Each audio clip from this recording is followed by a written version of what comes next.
Shalom. Que signifie aimer le monde selon la Bible? Il est écrit, n'aimez point le monde, ni les choses qui sont dans le monde. Si quelqu'un aime le monde, l'amour du Père n'est point en lui.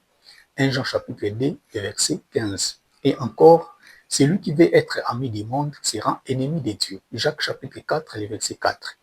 Le mot monde dans la Bible a plusieurs sens selon le contexte. Cependant, dans ce contexte, l'apôtre Jean parle surtout d'un système de vie et de pensée éloigné de Dieu, qui éloigne l'homme de Dieu. Voici 5 sens du mot monde à la lumière de la parole de Dieu. 1. Le monde comme la création de Dieu, la terre et l'univers. Cela englobe tout ce que Dieu a créé, que ce soit le monde visible ou le monde invisible. Colossiens chapitre 1, le verset 16. Genèse chapitre 1, le verset 1. Actes des apôtres chapitre 17, le verset 24. Et Jérémie chapitre 10, le verset 12. 2. Les mondes comme les hommes. Les êtres humains dans la Bible sont aussi appelés des mondes. Jean chapitre 3, le verset 16. Il est écrit, car Dieu a tant aimé les mondes, c'est-à-dire les hommes, qu'il a donné son Fils. 3. Les mondes comme la langue. Jacques chapitre 3, le verset 6. Il est écrit, la langue aussi est un fait, c'est le monde de l'iniquité. La langue manifeste les péchés qui se révèlent dans les paroles et les actions. 4. Les mondes comme les domaines des ténèbres spirituelles. Ephésiens chapitre 6, le verset 12. Cela désigne les esprits mauvais et les puissances des ténèbres qui s'opposent à Dieu. 5.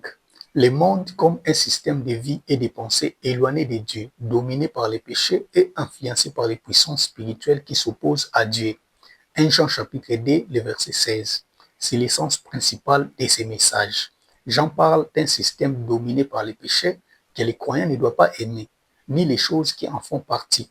Il est basé sur la convoitise de la chair, chercher à satisfaire ses désirs sans Dieu, la convoitise des yeux, être dominé par ce que l'on voit et par les désirs de posséder, l'orgueil de la vie, rechercher la gloire, le pouvoir et l'indépendance loin de Dieu. Adam est tombé à cause de la convoitise des yeux et de la convoitise du monde, représenté par les fruits de l'arbre de la connaissance du bien et du mal.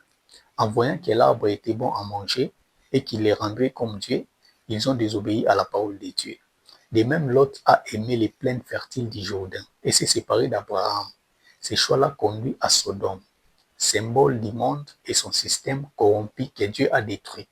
Ce qui paraissait agréable à ses yeux l'a éloigné de Dieu. De même, Démas a abandonné son compagnon Paul par amour pour les siècles présents et les choses du monde.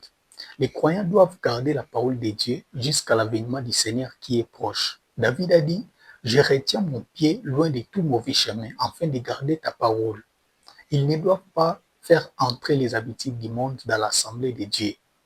Car celui qui aime le monde et les choses qui sont dans le monde sera ennemi de Dieu. Lorsque la Bible annonce la fin de ce monde ou de ce siècle, elle annonce aussi la fin de ces systèmes opposés à Dieu que beaucoup de rois de la terre ont adoptés en établissant des lois contraires à sa volonté.